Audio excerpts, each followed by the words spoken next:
대한민국의 하루, 여러분의 하루를 정리해드립니다. YTN 뉴스 FM 뉴스 정면 승부. 네, 강정의 뉴스 정면 승부 3부입니다. 이번 세월호 침몰 사건에서 보여준 우리의 재난관리 과정, 어떤 문제점이 가장 크다고 생각하십니까? 에 대해서 여러분들께서 메시지를 보내주시고 계십니다. 7239님께서는 사공이 많으면 배가 산으로 간다지요. 사고대책본부는 많은데 서로 협력이 잘 안 돼서 결과적으로 사고를 더 키웠다고 보는데요. 사고대책본부가 발빠르게 구조에 힘썼다면 생존자가 더 많았을 겁니다. 라고 적어주셨습니다.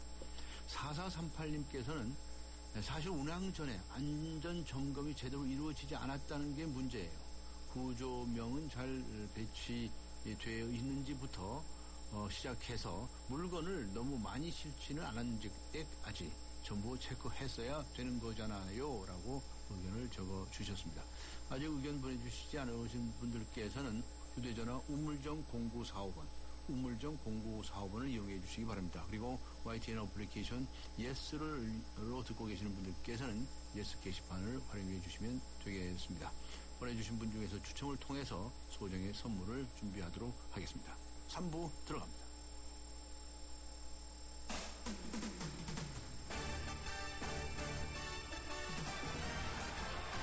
네, 강전의 뉴스 정면 승부 3부 스포츠 소식부터 알아보고 가겠습니다. 일간 스포츠의 이은경 기자 연결합니다. 안녕하세요. 안녕하세요. 네, 자, 유현진 선수가 3승에 도전했죠. 네, 아쉽게 성공은 하진 못했습니다. 네. 류현진 선수, 다저스의 류현진 선수가 오늘 홈에서 열린 메이저리그 필라델피아와의 경기에서 선발 등판을 했는데요. 이 6이닝 동안 안타 9개와 볼넷 2개를 허용하면서 2실점을 했습니다. 이 상대 투수인 AJ 버넷 선수한테만 3안타를 허용하는 등 이 비교적 안타를 좀 많이 맞았는데요. 네. 위기 관리는 잘하면서 실점은 어쨌든 2실점으로 막았습니다. 네. 류현진 선수 팀이 1대2로 뒤진 7회에 교체가 됐지만 7회 말 다저스가 2대1을 만들면서 패전은 면했고요. 18일 샌프란시스코전 이후 이제 나흘만 쉬고 나온 경기 치고는 나쁘지 않은 성적이었습니다. 네. 다저스는 이 연장 10회 초 실책으로 결승점을 내주면서 경기는 2대3으로 졌습니다. 네, 그렇군요. 그 다음에 프로야구 소식인데요. 넥센이 8연승을 기록했네요.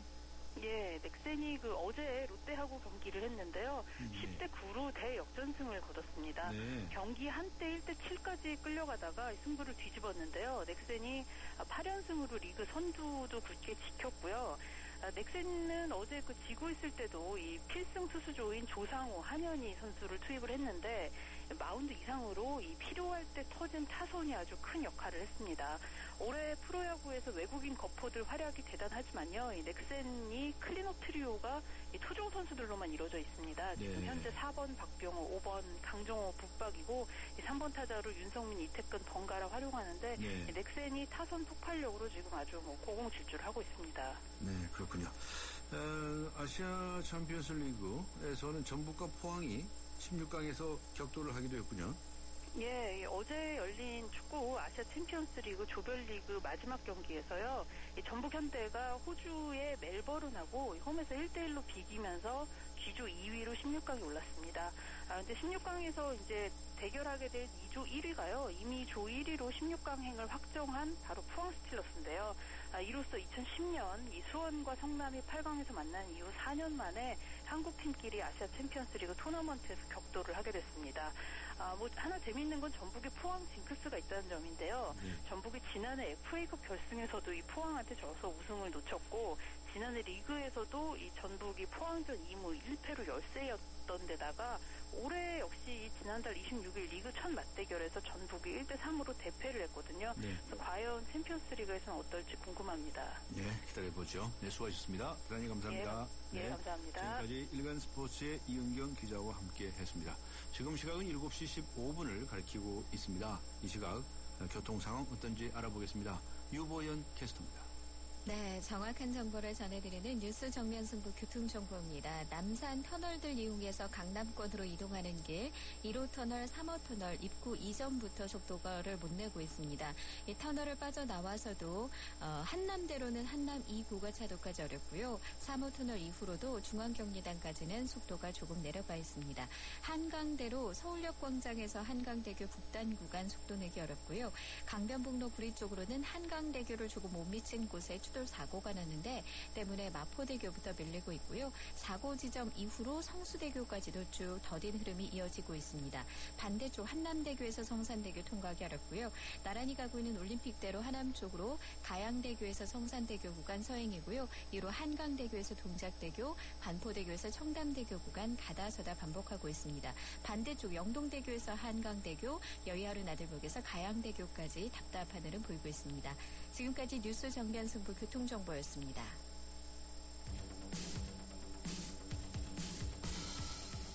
퇴근길을 함께하는 냉철하고 따뜻한 뉴스 정면 승부. 뉴스 정면 승부는 여러분의 참여를 기다립니다. 50원의 유료 문자 샵 0945와 YTN 라디오 스마트폰 어플리케이션 예스를 통해 여러분의 의견을 보내주세요. 뉴스 정면 승부는 여러분의 의견에 항상 귀 기울이고 있습니다. 네, 미국 오바마 대통령의 아시아 순방이 오늘 오후 일본을 기점으로 시작이 되었습니다. 북핵 문제를 포함해서 한중일 관계에 대한 부분에 이르기까지 여러 가지로 논의될 부분이 많다고 전망이 되고 있는데요. 이와 관련한 소식 들어보도록 하겠습니다. 일본 와세다 대학의 이종원 교수 현지로 연결하겠습니다. 안녕하세요. 네, 안녕하십니까. 네, 1996년 이후에 18년 만에 미국 정상 국빈 방문이라고 하는데 어떤 의미가 있을까요? 그동안 특히 아베 정권이 되고 난 다음부터 미일 관계가 약간 좀 삐그덕거리는 거 아닐까, 불협화음이 있지 않는가 하는 얘기들이 많았는데 아마 그거를 불식하고 미일 관계가 굉장히 친밀하다, 그걸 과시하기 위한 그런 의미가 있는 것 같아요. 그리고 또 지금 말씀하신 대로 상당히 그 국빈 방문으로서는 18년 만이고 오래간만이거든요. 네. 그래서 이쪽에서도 관심이 많아서 7시 한 30분 전에, 7시 조금 전에 도착을 했는데, 그 전용기가 네. 하늘에 도착을 했는데 여기 텔레비들도 실황 중계를 하면서 이 도착하는 장면을 상당히 큰 관심을 보이는 것 같아요. 네, 그렇군요. 이번 방문에서 일본과 미국이 서로 공통적으로 논의하고자 하는 내용은 어떤 것들로 알려져 글쎄 있습니까? 아마 공통적이라기보다 각각이 생각하는 중요한 문제들은 있는데, 의제 어젠다는 있는데, 공통적으로는 아마 일본, 미국 양쪽 다 미일 관계가 상당히 튼튼하다, 네. 동맹이 긴밀하다 하는 거를 적어도 형식적으로 과시한다는 면에서는 이해가 겹치는 것 같습니다. 네. 아마 그 구체적인 내용을 보면 조금씩 온도차가 상당히 많은데, 네. 적어도 미일 관계가 특히 중국의 대도 이런 걸 놓고 미일 관계가 안정돼 있다 하는 것을 과시하고 한다는 의미는 있는 것 같아요. 네. 미국 쪽에서, 오바마 대통령 쪽에서 얻고자 하는 건 뭘까요? 그래서 두 가지입니다. 그건 아마 미국이 가장 중시하는 건 TPP, 환태평양 경제협력이라고 해서, 그 사실상의 미일 FTA 같은 건데요. 예. 일본 시장 개방하고 직결이 되는 거죠. 그래서 이 TPP가 지금 약간 좀 정체 상태인데, 이것을 돌파하기 위해서는 미일 간의 합의가 굉장히 중요하거든요. 네. 그래서 거기에 상당히 중점을 두고 있는 것 같고요. 그리고 이번 방문국에 말레이시아도 포함을 된 것도 어떻게 보면 이제 TPP를 중시한다 하는 그런 메시지가 있는 거고요. 네. 그리고 또 하나는 약간 전략적인 거지만은 중국의 대도 염두에다 두면서 미국이 오바마 정권이 계속 표방해온 아시아 중시 전략, 네. 이것이 내용이 없는 것이 아닌가 하는 비판도 있었기 때문에 오바마로서는 그 아시아 중시 전략이 출기되는 일본, 그리고 그 다음에 한국, 그리고 또 중국과 여러 가지 마찰이 있는 필리핀을 방문을 함을 해서 이 아시아 중시 전략이 이를 착실히 추진하고 있다 하는 것을 과시한다 하는 게 또 하나의 목표인 것 같습니다. 네. 반대로 일본 정부가 기대한다고 한다면 어떤 게 있을까요? 일본도 TPP에 관해서는 약간의 기대가 있지만 어느 쪽이냐면 TPP에 관해서는 일본에서도 특히 농수산물, 축산물, 유제품을 거의 전면 개방을 해야 되니까 저항이 상당히 많거든요. 네. 그래서 일본으로 보면 TPP 이슈는 약간 좀 부담이 되고 되신 대로 좀 저항을 하는 입장이고, 다만 아베 정권이 이번에 국빈 방문도 일본의 강한 요청으로 추진을 했다고 알려지고 있는데, 이거는 아베 수상의 뭐 야스쿠니 참배 등을 계기로 해서 미국 내에서도 비판 여론, 견제 여론 같은 것이 많이 일고 해서 미일 관계가 불안정한 거 아닌가 하는 우려들이 많았거든요. 네. 그런 것을 불식한다는 면에서 아베 정권은 가장 기대를 하는 것 같아요. 다시 네. 말해서 미일 동맹이 상당히 탄탄하다 하는 거하고, 또 지금 아베 총리가 수상이 추진을 하고 있는 게 집단적 자위권을 행사할 수 있는 해석 개헌 이런 것들이거든요. 네. 다시 말해서 일본의 안전보장 역할을 확대한다 하는 건데, 국내 신중론이 아직 많습니다. 그런 것을 신중론을 넘기 위해서도 미국이 이번 방문을 통해서 아베 정권의 안전보장 정책 역할 확대를 지지해 주기를 굉장히 바라는 것 같아요. 네. 조금 전에 야스쿠니 참배라든가 이런 것에 대한 그 부정적 시각 이런 것들을 불식하고 싶어 할 거다라고 얘기를 하셨는데요. 그런데 네. 어젠가요? 그 국회의원들이 우르르 몰려가지 않았습니까? 네네. 한 150명 가까이 갔죠. 네. 근데 그거는 뭡니까? 그러니까 아마 이거 야스쿠니 문제 같은 거는 네. 적어도 이제 수상은 가지 않았다 해서 직접 가는 대신에 그 곡물, 보다는 선물 같은 거죠. 네. 그걸 보내서 일종의 간접 참배로 직접 가지 않았다는 면을 강조를 하고 있는데, 네. 아마 미국으로 보면 그런 것도 약간 좀 걸리긴 하겠지만, 어떻게 보면 공식적으로, 형식적으로는 야스쿠니 참배가 일본 국내 문제거든요. 네. 그러니까 뭐 국내에 참배 시설, 여러 가지 문제가 있지만 참배 시설 거기에 가고 안 가고 하는 그런 문제이기 때문에 아마 미국이 공식적으로 거기에 불만이라든가, 뭐 이런 것을 강하게 얘기하기는 조금 어려운 부분이 있습니다. 뭐 네. 실망을 표명을 하고 네. 한 것은 있었지만은 아마 이번에도 방일하기 직전에 무슨 수상 외상 중요한 강요는 아니지만 국회의원들이 상당수 다수가 갔다고 하는 것이 아마 미일 관계 여전히 불안 요인으로 남아있는 건 사실이죠. 네. 방금 며칠 있다 가도 되는데 왜 하필 이때 그렇게 몰려가느냐는 거죠? 그거는 지금 지금이 토일 이번 주말서부터 월화가 야스쿠니 신사의 춘계 무슨 제사 행사 날이거든요. 예. 그래서 아마 그 날짜가 겹친 거죠. 네. 그러니까 일부러 오바마 방일에 맞춰서 갔다기보다는 그 야스쿠니 신사의 어떤 그런 행사 예정이 있는데 네. 그게 겹쳤다 하는 의미가 되는 거죠. 네. 지금 아베 내각의 지지율이 좀 가라앉고 있는 편입니까? 그렇죠. 뭐 세금도 올리고 해가지고 약간 좀 한동안 올라갔다가 약간 좀 내려가고 있는 부분은 있지만 그렇게 뭐 급속하게 추락하고 그런 건 아니고요. 그런 건 아니고요. 다만 경제가 아직은 이 경제가 좋아질 거 약간씩 좋아지는 부분도 있고 하니까 네. 그런 기대 때문에 지지율은 여전히 일정 정도는 유지를 하고 있죠. 근데 4월부터 소비세를 인상을 해서 그 효과가 어떻게 나타날지 않은 거에 대해서는 불안, 우려가 상당히 많은 건 사실이죠. 네. 지지율이 약간 좀 불안정한 상황인 건 사실입니다. 네. 오바마 대통령이 다녀가면은 조금 영향을 받을래네.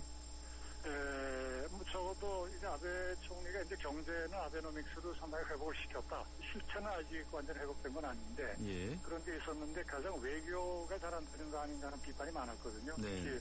특히 주변 아시아 주변 지역 국가와 외교가 잘 안 된다 하는 그래서 외교가 또 미일 관계도 삐그덕거린다 하는 비판이 많았는데 그런 외교의 비판 실점을 만회하는 거가 이번 행사의 중요한 어떤 내용은 되겠죠. 그래서 만약 성공적으로 여러 가지 행사 같은 걸 하게 되면 아베 총리로서는 이제 외교의 실점은 어느 정도 만회하는 그런 효과는 있을 것 같습니다. 예. 오바마 대통령이 센카쿠 열도에 관해서 어떤 입장을 취할 것 같습니까? 그 오기 직전에 아마 이쪽의 언론, 일본 매체하고 인터뷰를 하면서 조금 더 적극적인 발언을 한 것 같습니다. 언급을 했죠. 센카쿠 열도라는 게 일본의 시정권 안에 있으니까 미일 안전보장 조약의 대상이 된다. 이건 아마 미국 정부가 공식적으로 배부해온 건데 대통령이 직접 얘기하는 게 미디어에 관해서 이번에 처음으로 알고 있는데 참 약간 좀 서비스를 한 거죠. 다만 이것도 좀 정확하게 보면은 이 영유권 분쟁 자체는 미국은 중립적이고 다시 말해서 센카쿠가 어느 쪽 땅인지 하는 거에 대해서는 일본은 중립적이다. 미국은 중립적인데 다만 현재 일본이 실효 지배를 하고 있는 부분은 에 대해서 만약 무력 분쟁이나 공격이나 이런 게 있으면은 미일 안전보장 조약의 대상이 된다는 이야기니까 예. 영유권 분쟁 그 자체에 관해서 일본 편을 들었다는 건 아니고요. 네. 정확히 얘기하면 예, 예. 현재 지배를 하고 있는데 중국이 무력으로 여러 가지 압력을 가하고 하면 그것은 미국도 일본을 지지할 수밖에 없다. 네. 그런 거에서 중국 견제인 건 사실이죠. 네. 그럼 그런 원칙을 우리나라에도 적용할까요? 예를 들면 독도 문제라든가 이런 데에 대해서도 네, 그 기본적으로는 아마 영토 문제에 관해서는 미국은 중립적이다. 어느 쪽을 지지하거나 그러면 하지 않는다고 하는 게 기본 원칙이거든요. 네. 그렇기 때문에 예컨대 거기서 또 무력 분쟁이 생긴 거 하면은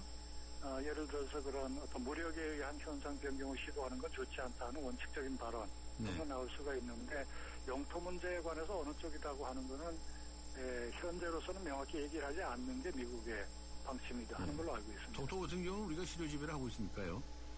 네. 그렇죠. 근데 아마 이제 독도로서도 거슬러 올라가면 샌프란시스코 강화조약 맺을 때부터 미국의 태도가 약간 애매하고 몇 번 번복되고 한 게 있어서 예. 독도를 어느 쪽으로 하느냐 하는 게 초안에는 한국으로 들어가 있다가 일본에서 분리하는 걸로 되어 있다가 나중에 그걸 삭제하고 하는 그런 경위가 있어서 미국이 현재 겉으로는 중립적이라고 하면서도 독도 문제에 어떤 그 불씨를 남겨둔 원인이 미국에 있는 건 사실이기 때문에 역사적인 경위로 보면은 중립적이라고만 말을 할 수 없는 부분도 있긴 있죠. 네. 네. 근데 방금 말씀하셨는데, 패전 후에, 전쟁 후에 말씀이시고. 그렇죠. 그 전에는 모든 지도를 다 보세요. 다 조선 땅으로 돼 있어요. 네. 네. 그건 아마 이제 미국의 샌프란시스코 강화조약 초안을 만들면서 그 부분을 애매하게 처리한 부분이 있거든요. 그게 아마 이제 계속 일본에서는 불씨가 남아 있어서 네. 일본 영토다. 샌프란시스코 강화조약에 의하면 일본 영토다 하는 식으로 주장을 하는 게 그런 면이 있는 건데 그 네. 책임의 어떤 면은 미국에도 좀 있는 거죠. 네네. 북핵 문제 좀 말씀 좀 해주세요. 북한이 지금 그래서 아마 4차 핵을 한다고. 예.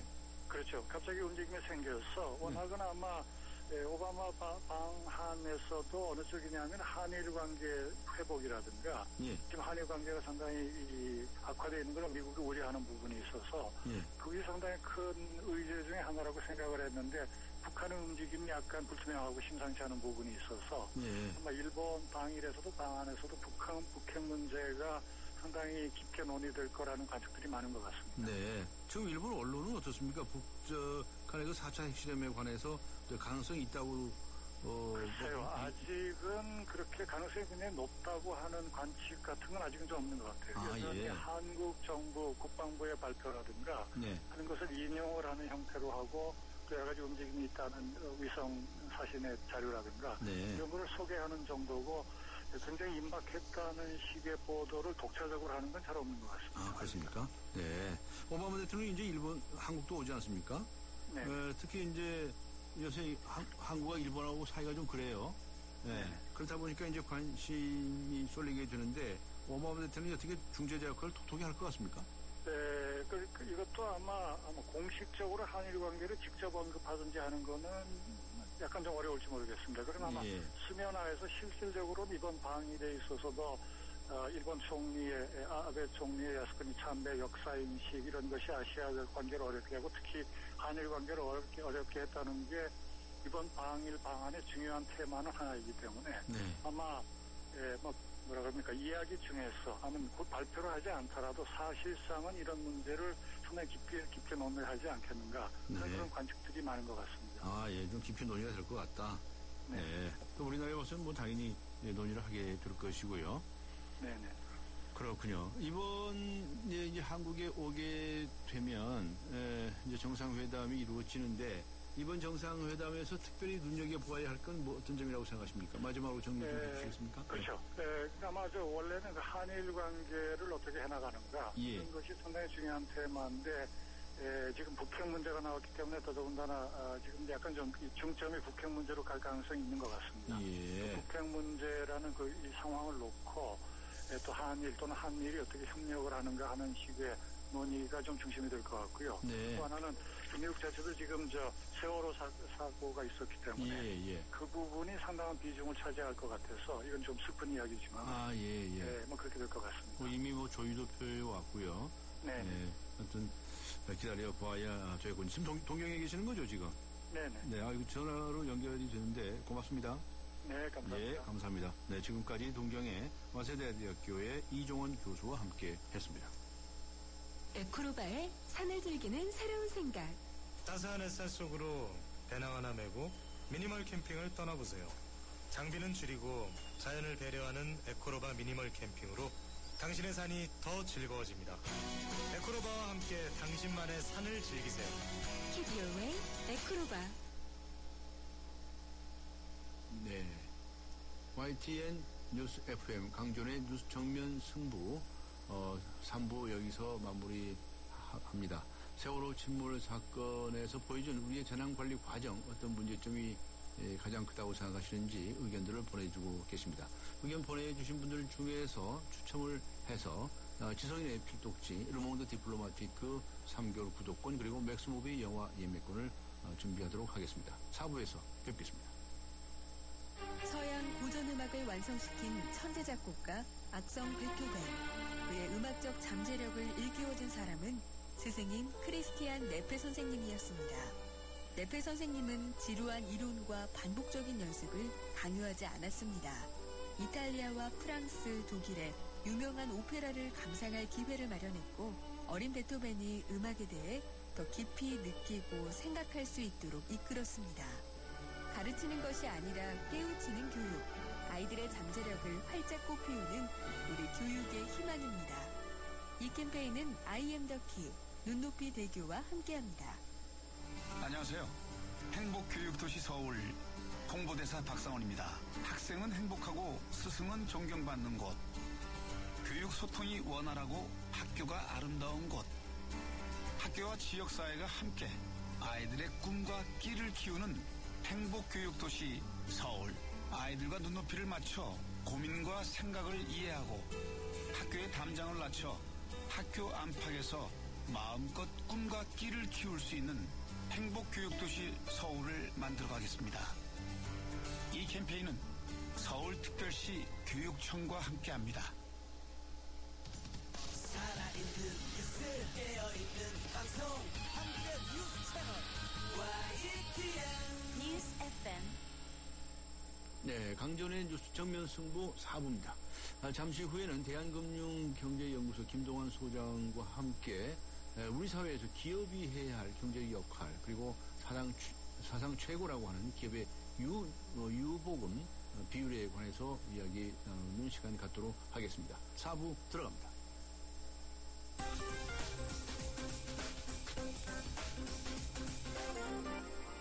네, 뉴스 정면 승부 4부 먼저 경제 소식부터 알아보고 가겠습니다. 머니투데이의 김태은 기자 연결합니다. 안녕하세요.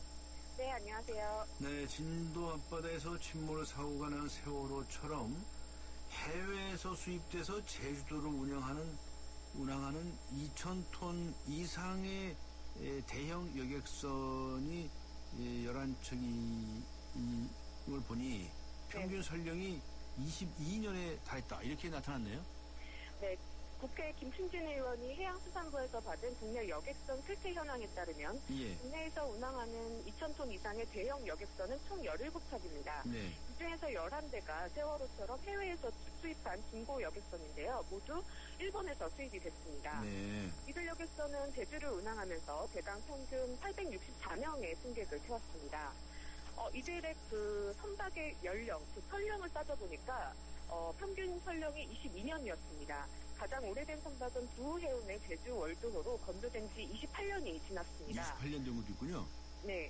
이들 선박은 사실 2009년 이전까지는 운항이 불가능한 선박인데요. 네. 2009년 정부가 해운법 시행 규칙을 개정하면서 여객선 설령 제한을 30년으로 높이면서 운항이 가능해진 것입니다. 네. 이 부분에 대해서 너무 이렇게 그 규제 완화로 안전 부분을 소홀히 한 것 아니냐 이런 지적이 나오고 있습니다. 네. 배가 정말 튼튼한지 점검을 해봐야 할 일이네요. 네, 이건 총 알려지고 있는데 정해진 해운이라는 회사, 이 회사의 실소유주가 유병헌 전 세무그룹 회장이라는 거 아닙니까? 네, 이 일가족에 대한 관계당국의 전방위 수사가 시작이 됐네요. 네, 국세청이 어제 그 세월호 운영사인 청해진 해운의 최대 주주 천해지 본사에 그 조사관들을 파견해서 회계 관련 장부 등을 압수했습니다. 네. 플라스틱 상자 25개 분량의 회계 장부와 또 업무용 컴퓨터에 저장된 자료들을 확보한 것으로 전해졌습니다. 이들 계열사 선해지뿐만 아니라 다른 계열사들도 이렇게 조사를 진행하고 있는데요. 이들 계열사의 자금이 유 전 회장 쪽으로 비밀리에 흘러갔을 가능성이 있는 것으로 보고 있습니다. 네. 또 유 전 회장 일가가 그 미국과 프랑스, 일본 등의 해외 법인을 두고 자산을 확충한 것으로 알려져서 국내 자금의 밀반출 등 역외찰수 여부도 추적하고 있습니다. 네, 알겠습니다. 그리고 세월호에 탔던 승선자, 그리고 그 가족, 또 자원봉사자 여러분들, 민간 잠수사, 이런 분들에 대한 신체적인 정신적인 치료가 참 문제인데, 이 정부가 전액 지원하기로 했군요. 네, 보건복지부는 그 가족들, 그 피해자들을 비롯해서 자원봉사자, 민간 잠수자 이렇게 그 관련인들의 치료 비용을 사전에 지급 보증하고 전액 국비로 사후 정산하기로 했습니다. 네. 또 그 정신과 의사들이나 심리상담사들을 그 동원을 해서 정신적인 치료도 지원을 하고 있습니다. 오늘 현우석 경제부총리 겸 기획재정부 장관은 안산시와 전남 진도군에 대해서 예비비를 사용해서 또 적극적으로 재정 지원을 하겠다고 말했습니다. 한편 범정부 사고대책본부는 오늘부터 평목항에 간이 영안실을 운영하면서 검안 의사 11명과 검사 2명을 배치하기로 했습니다. 또 DNA 검사 결과가 나오기까지 시간이 걸리는 점을 감안해서 원하는 가족들에 한해 시신을 거주지의 영안실로 우선 옮길 수 있도록 지원했습니다. 네, 알겠습니다. 오늘 여기까지 듣도록 하겠습니다. 수고하셨습니다. 감사합니다. 네, 지금까지 머니투데이의 김태은 기자였습니다.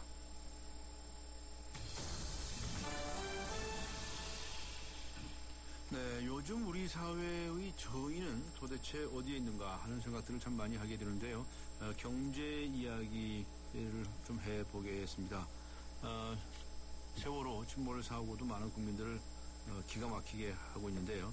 우리 기업들이 그것만큼 투자를 제대로 하고 있는지, 또 배당은 제대로 하고 있는지, 왜 이렇게 회사에 유보금들은 많은지, 뭐 이런 것에 관해서 짚어봐야 할 때가 아닌가 싶습니다. 대한금융경제연구소의 김동환 소장 나오셨습니다. 안녕하셨습니까? 예, 안녕하세요. 네, 조금 전에 그 사내 유보금 말씀을 드렸는데, 사내 유보금이 도대체 뭡니까? 그리고 이게 도대체 얼마나 많기에 지금 이렇게 문제가 되고 있는 건가요? 뭐 쉽게 말씀드려서요. 기업들이 이제 장사해서 벌어들인 돈에서 세금하고 배당금 뺀 돈, 이걸 이제 이익잉여금이라고 그러잖아요. 이거에다가요. 뭐 예를 들어서 증자 같은 거 하면 500원짜리 주식을 5,000원에 증자하면 이제 초과금이 생기잖아요. 그런 걸 이제 자본잉여금이라고 그러는데 이 두 가지를 합쳐서 통상 사내 유보금이다 이렇게 얘기를 하거든요. 그리고 이제 이 사내 유보금이 과연 이제 자본금 대비해서 얼마나 되냐 이걸 보는 걸 이제 유보율이라고 얘기하죠. 네. 그래서 이 돈으로 이제 기업들이 공장도 짓고 기계도 사고 이제 하는 건데요. 그런데 이제 기업들 특별히 우리 대그룹들의 유보금하고 유보율이 최근 들어서 많이 늘고 있는 것으로 조사가 됐어요. 네. 작년을 현재 보니까 10대 그룹 계열사들의 유보금이 470조를 넘어서요. 1년 전에 비해서 9% 가까이 늘었고요. 유보율은 1244%에서 1350%로 늘었다 이런 보도들이 오늘 나와 있습니다. 네. 그렇게 이제 숫자로만 말씀하시니까 이게 뭐 많이 유보금으로 갖고 있는 거죠. 좀 잘 모르겠는데 이게 다른 나라나 또 이렇게 비교해보면 이렇게 많은 겁니까? 아, 그렇죠. 굉장히 많은 건데요. 네. 사실 이제 이 신문에서 좀 잘못 쓰고 있는 게 하나 있어요. 예. 유보금이 많이 는 걸 보니까 투자를 많이 안 했구나 이렇게 생각들을 하시고 기사를 쓰는 경우들이 많은데 네. 사실 그건 아니에요. 유보금이라는 게 꼭 현금으로 갖고 있는 것뿐만 아니라 제가 말씀드린 것처럼 뭐 기계를 샀다든지 설비 투자를 했다든지 부동산을 했다든지 뭐 이런 것들 투자 행위를 한 것까지 다 유보금으로 칠 수 있거든요. 아, 그래요? 그래서 이제 투자를 많이 했냐 안 했냐는 사실 이 유보금에서 네. 현금성 자산, 그러니까 현금하고 뭐 단기 유가증권 이런 것들이 있지 않습니까? 요구불 예금이라든지 이런 것들이 얼만큼 많이 늘었냐를 가지고 이제 기업들이 투자에 얼마나 적극적이었냐, 소극적이냐 이런 걸 보는 거고요. 사실은 유보금이 많다는 거는 뭐의 척도냐면 과연 법인세 내고 나서 배당을 얼마나 해줬냐, 안 해줬냐, 얼만큼 많이 해줬냐 이런 거거든요. 근데 우리 기업들이 이제 배당을 잘 안 하고 있고 네. 이 선진국이나 뭐 신흥국 대비했을 때 형편없이 쥐꼬리만큼 배당을 하고 있고 또 현금성 자산도 많이 는 걸 보니까 사실은 투자도 안 하고 있더라. 그러니까 배당도 안 하고 투자도 안 하니까 어떻게 되겠어요? 이게 돈이 잘 안 흐를 거 아닙니까? 그런 부작용이 경제 전체적으로 다 있다 이런 지적들을 하는 거죠. 네, 방금 이제 현금 비중에 관해서 말씀하셨는데 현금 비성 자산은 도대체 얼마나 되는데? 30대 그룹사 보니까요. 네. 작년 말 현재로 보니까 158조나 되고 있어요. 근데 1년 전에 비해서 이게 18%나 는 거고요. 예. 우리나라 국가에서는 300조가 조금 넘으니까 한 해 우리나라 국가 예산의 한 절반 넘게 현금성 자산을 30대 그룹 계열사들이 갖고 있다 이런 거예요. 예를 들면 삼성전자 한 회사만 하더라도요. 작년 말 현재로 보면 53조가 있거든요. 한 해 네. 동안 16조나 늘었습니다. 그러니까 법만큼 이제 배당도 안 하고 투자도 안 했다. 그만큼 일자리 안 늘렸다 이런 얘기가 되는 거죠. 네. 이 현금성 자산 어디다 두나요? 창고에다 쌓아두나요? 은행에 두나요? 은행에 두죠. 그러니까 은행에 가면은 뭐 아시겠지만 뭐 요금을 예금 같은 거 거의 이자 없고요. 또 예. 정기 예금으로 해서 얼마 동안 묵는다 하더라도 2% 정도 주거든요. 그러니까 주주들이 불만인 거예요. 그러려면 왜 은행에 쌓아두냐? 주주들 돈이지 않냐? 그래서 우리들한테 배당으로 좀 나눠줘라 이런 얘기들이 최근들이 많이 나오는 거죠. 네. 그 주주들에게 배당을 해주고 말고 하는 것은 누가 결정해요? 경영진에서 하는 고유의 권한인데요. 네. 근데 이사 뭐 이제 이런 사람들이 그렇죠. 네. 뭐 오너들이 주로 하죠. 우리나라 같은 경우. 근데 기업들이 이제 예상 가능하게끔 해줘야 되거든요. 이 회사는 어느 정도 배당을 하더라. 이제 이런 것들을 어떻게 나타내면 배당 성향이라는 게 있거든요. 그러니까 만약에 이익이 얼마 났으면 이 중에 몇 %를 계속해서 배당을 해왔더라. 이런 걸 나타내는 게 배당 성향인데요. 우리나라 전체 기업들의 배당 성향, 그러니까 이익 대비 배당금 비율 보면 한 20% 정도 됩니다. 근데 상장사, 거래소에 상장한 기업들을 평균을 내보니까 작년 말 기준으로 13% 정도 배당을 해서 이익이 100원 났으면 13원 정도 배당을 했다는 우리나라에서요? 거죠. 근데 선진국 같은 경우는요, 이 배당 비율이라는 게, 배당 성향의 비율이라는 게 50% 정도 되고요. 네. 우리나라를 제외한 신흥국들도 한 40% 정도 되거든요. 그러니까 우리나라가 이익금 대비해서 배당을 굉장히 적게 해준다. 그리고 또 한 가지 지표가 있는 게요. 주가 대비해서 배당금을 얼마나 줬냐 이걸 나타내는 게 배당 수익률이라고 하거든요. 네. 근데 이것도 우리나라 상장사 평균이 1.1%예요. 그러니까 만약에 주식을 1억 원어치 갖고 있다 그러면 얼마입니까? 한 110만 원 정도 배당을 받는 건데요. GDP 상위로 했을 때 20개국 평균을 보니까 3.4%예요. 우리보다 한 3배 정도 많이 하고 있거든요. 우리나라 대표 기업들 보니까요. 1년에 배당 수익률도 삼성전자가 1%, 그나마도 작년에 2배로 올린 게 이 정도입니다. 그리고 현대차 같은 경우 0.8%니까 삼성전자 주식 100만 원어치 갖고 있으면요. 한 10,000원 정도 배당 받는다 이렇게 보시면 되니까 굉장히 조금 주는 거죠. 그럼 주주들은 뭡니까? 주식을 왜 삽니까?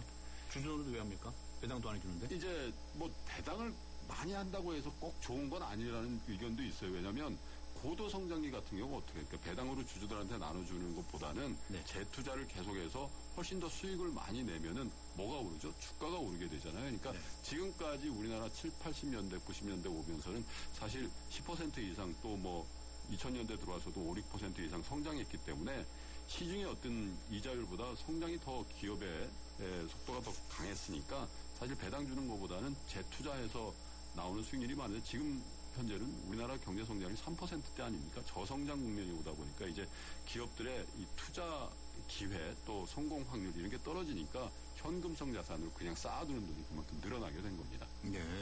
우리 기업들이 잘했다는 겁니까? 잘못하고 있다는 겁니까? 예전 같으면 뭐 그나마 주가도 오르고 했으니까 좋은 건데 최근 들어서는 뭐 이런 이제 배당 정책에 대해서 문제 제기를 많이 할 수밖에 없는 게 이게 경제 전반적으로도 굉장히 안 좋아요. 지금까지 말씀드린 것처럼 158조나 되는 기업의 현금성 자산들이 은행에 가 있으니까 네. 이 돈이 잘 안 흐르는 거거든요. 네. 중소기업이라든지 가게라든지 자영업자한테 안 흐르다 보니까 우리가 흔히 동맥경화, 피가 잘 안 흐르면 동맥경화 걸린다고 하잖아요. 그래서 네. 우스갯소리를 저희가 돈맥경화, 돈이 잘 안 흐르는 돈맥경화라고 그러는데 돈맥경화. 예, 그게 웃을 얘기가 아니고요. 돈이 한 군데 몰려 있다 보니까 돈이 잘 안 돌아서 네. 내수도 안 살고 소비 촉진도 안 되고 해서 이렇게 부작용이 나면은 결국 그게 어디로 가냐면 돈을 쌓아짊어지고 있는 기업들한테 다시 갈 겁니다. 왜냐하면 소비 안 되면 기업들이 물건 누구한테 파냐 이거죠. 네. 결국은 자기들한테 손해인데요. 그렇죠. 자꾸 기업이라고 하는 것은 자꾸 투자도 하고. 네. 그렇죠? 그렇게 해서 또 돈을 벌고. 그렇습니다. 돈 돌아가게끔 해야 되는데 왜 이제 쌓아놓고 앉아있느냐 이런 말씀이시죠? 그렇습니다. 근데 이거 다른 나라하고 비교해가지고 숫자가 많다 적다 이것만 가지고서 너희들 왜 이렇게 자꾸 쌓아놓냐 이렇게 말해도 되는 겁니까?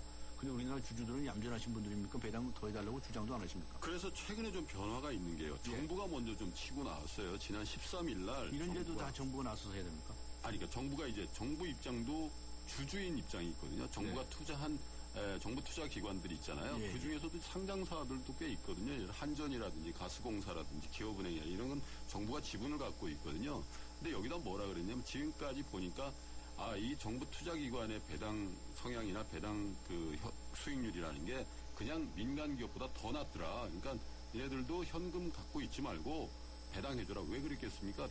정부가 이제 세수가 모자르니까 세금 결손 나고 하니까 재정 적자가 되거든요. 그러니까 이 배당금 수입도 굉장히 큰 분야거든요. 그러니까 이거라도 좀 챙기자 그런 건데 사실은요. 이 정부 투자 기관들이 흑자를 많이 내는 회사들이 별로 없다 보니까 이 배당금 제대로 걷어서 세금에 충당한다고 해도 그다지 큰 분야는 아닌데 왜 이쯤에서 정부가 특별히 이런 얘기를 했을까 이렇게 생각해 보면 최근 들어서 정부가 기업들한테 이 규제 철폐 같은 거 해주면서 인센티브 같은 거 주면서 계속 투자하라고 했는데 사실 투자 진척도 이런 거 살펴보니까 특별히 대기업들이 투자도 안 하고 배당도 많이 안 해주니까 차라리 그러면 배당이라도 좀 많이 해서 배당금 받아서 주주들이 쓰고 소비하고 내수 살리는 쪽이라도 좀 해보자 이런 모종의 시그널을 일반 기업들한테도 좀 주고자 한 거 아닌가 그런 생각도 좀 듭니다.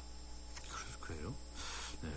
근데 앞에 말씀하신 것처럼 이 배당을 다양해줘버리고 나면 말이죠. 기업들이 이제 투자 여력이 없어지는 거 아니겠습니까?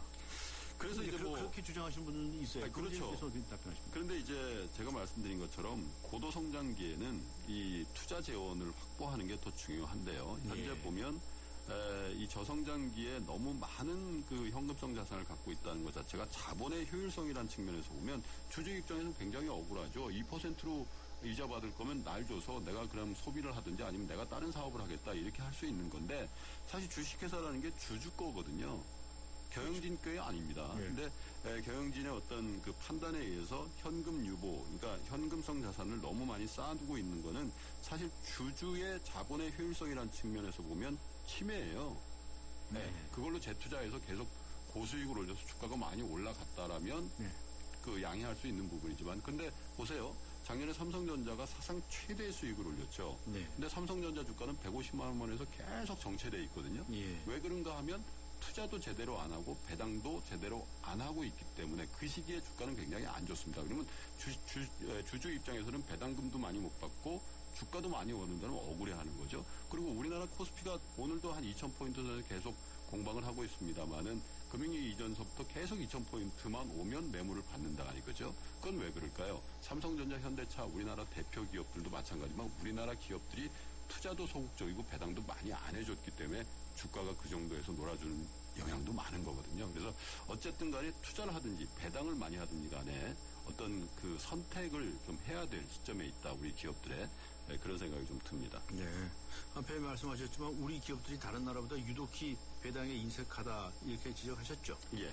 그 원인은 뭐라고 정리를 하시죠? 1차적으로는 뭐 8, 90년대 고도 성장을 하면서 배당을 주기보다는 재투자를 하고자 하는 그런 욕구가 더 강했고 그런 경험들이 사실은 또 성공한 경험들이 많이 있죠. 기업들 많이 키웠으니까요. 그런데 이면에 보면은 소유와 경영이 분리되어 있지 않으니까 오너의 경영 체제 이런 것들 같아요. 그러니까 자기 회사지만 자기 지분은 사실 몇 % 안 되거든요. 배당해봐야 자기한테 들어오는 것도 별로 없고 또 배당금 많이 받아봐야 세금 많이 내니까 그냥 이건 내 회사다라는 생각을 하는 거죠. 주주 회사라기보단 그래서 그냥 투자할 기회를 더 보자 해서 그냥 현금을 쌓아두고 있는 경향이 많은 것 같아요. 배당해봐야 저 오너가 소유하고 있는 주식 비율이 이렇게 높지 않으니까 배당도 얼마 못 받는 거죠. 그러니까 이제 상장사인 경우 소액주들이 많은 상장사 같은 경우는 배당 성향이나 배당 수익률이 굉장히 낮은데 오히려 이면에 본인이 직접 100% 갖고 있는 비상장사 같은 경우 있잖아요. 그런 경우는 이익 나는 대로 다 배당 가는. 다 배당하는 거예요. 그렇죠. 다 가져가는 거예요, 자기들. 그게 이율 배반이에요. 네. 그러면 안 되죠. 근데 이걸 어떻게 그렇게 하지 말라고 하는 방법은 없네. 그러니까 이제 결국은 배당을 많이 줘라 이렇게 요구를 해야 되는데 이번에 말씀드린 것처럼 정부가 투자한 금융회사를 포함한 공기업들한테 그런 얘기를 한 거거든요. 그러면 그 다음 차수는 어떻게 될까? 국민연금 같은 데서 움직일 가능성이 있습니다. 국민연금이 굉장히 많은 회사의 5% 이상 대주주거든요.